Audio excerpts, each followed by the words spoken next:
3 men were shot and killed by police in St. Thomas during an alleged shootout on Thursday morning. The identities of the men have not yet been confirmed by the authorities. The incident reportedly began around 4 a.m. when police responded to a call about a burglary and theft at Poor Man's Corner on Grants Pen Main Road in St. Thomas. One of the suspects was fatally shot at the scene, while the others fled in a vehicle. Police pursued the fleeing men, who allegedly engaged them in another shootout. During this confrontation, both men were shot and killed. A 9mm pistol with a magazine containing 5 rounds was recovered at the scene. The Independent Commission of Investigations Indicom has initiated an inquiry into the incident. 5 people, including a young child, were rushed to the hospital after a 2-vehicle collision on the Orange Bay Main Road in Portland on Friday. East Portland Member of Parliament Anne Marie Vaz, who happened to be in the area at the time of the crash, helped transport the injured to the hospital. Vaz reported that the child, who was bleeding from the face, was taken to Port Antonio Hospital and is currently receiving treatment. 4 others, including 2 men and 2 women, were taken to Anato Bay Hospital, Vaz said. The condition of the 2 women is not believed to be life-threatening. However, 1 man has facial injuries and the other sustained chest injuries. I commend the residents, fire department, police, and health team for their quick and professional response in assisting the victims, she added.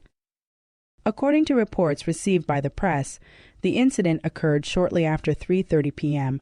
when a white Toyota Probox, traveling east towards Port Antonio, overtook 2 vehicles but collided with a gray Subaru coming from the opposite direction. Police theorize that the driver of the Toyota Probox was unable to return to the correct lane in time to prevent the collision. Tamika Anika Samuels was having a light-hearted evening outside a relative's home on Bamaji Avenue, St. Andrew, on Tuesday. Seated on a plastic chair, the 43-year-old mother of 4 was surrounded by a small group of joyful children. In a tragic turn of events, gunfire suddenly erupted, and she was fatally shot in front of the young ones. Her daughter was also injured in the attack. According to reports from the Hunts Bay Police, around 7:55 p.m., a lone gunman approached Samuels and her daughter, opening fire and striking Tamika multiple times in the upper body. Her daughter was shot in the right leg.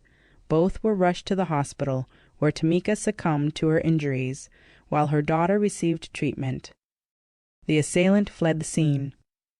When the news team visited Balmagi Avenue yesterday, the usually lively Kingston 11 community was tense. A woman shared that she had been with Samuels just minutes before the tragedy occurred. I was outside with her, but my baby started crying and wanted to sleep, so I went inside. By the time I reached the house, I heard gunshots, the resident said. At first, she thought it was a drive-by shooting, but later discovered that the gunman had entered through the backyard, specifically targeting Samuels. She described Samuels as a cheerful person who was well-liked by everyone who knew her. Anika was a very nice person. Everybody loved her.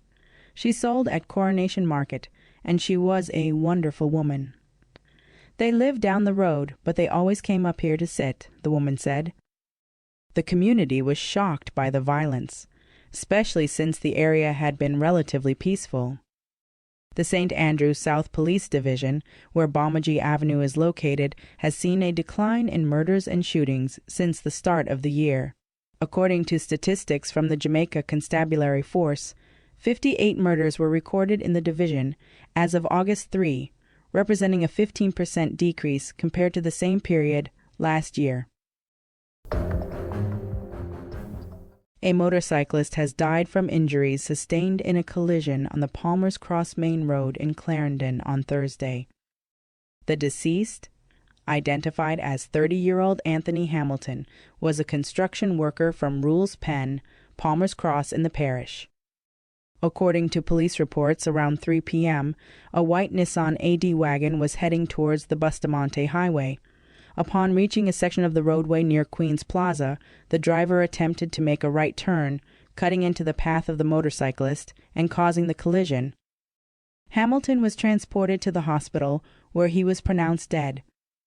Sergeant Robert Richards, the sub-officer in charge of traffic for the parish, urged motorists to exercise caution on the roads. Use your indicators and drive within the prescribed speed limit to prevent accidents. We also urge motorcyclists to wear protective gear, as helmets save lives. Additionally, ensure that your motorcycle is roadworthy and has proper documentation. This allows you to stop safely when requested by the police, reducing the risk of collisions, Richards advised. Dancehall artist Wayne Wonder is encouraging young people to learn from Vybz Kartel's experience and avoid a similar path. In an interview with the press, the No Letting Go singer expressed his relief over Kartel's acquittal, hoping it serves as a cautionary lesson for his fans. "It's great that he's free now after 13 years in prison," Wonder said. "You can't waste such talent. We're focusing on the music, and the excitement surrounding Vybz Kartel says a lot. The message he's sending out, urging the youth to stay away from crime, is the right one. I hope they listen because they've always listened to him. If he can spread some positivity among the youth, that would be amazing," he added. On Wednesday, July 31, Kartel, along with his co-accused Sean Storm Campbell, Andre St. John, and Kahira Jones, was acquitted of the 2011 murder of Clive Lizard Williams. Meanwhile, Wayne Wonder has been busy touring across Asia and Europe. In mid-June, he shared the stage with Buju Banton in Panama, which delighted fans, especially after Wonder had mentioned a few years ago that they had grown apart. "Me and the DJ are good," Wonder told the press. "We've both reached a point where we're solo acts with solo careers, which is why you don't see us performing together often. That's just how it goes sometimes. We were always solo acts, but we collaborated on some rhythms over the years. Everything is blessed." Regarding his previous comments about their relationship, Wonder explained that his words were influenced by temporary emotions. "He's doing his thing and I'm doing mine," he said. "We've said things in the past, but we've moved on. We're both in a good place. I wish him nothing but the best, and I know he wishes me the same."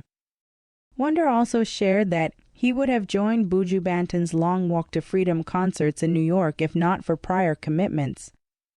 The Jamaican star has played a significant role in promoting the country's musical culture worldwide. When asked about the secret to his success, Wonder simply replied, "You have to live it and love it. Music is like a jealous girl, so you have to treat her well. And if you treat a girl well, she'll treat you well in return. That's how I see my music."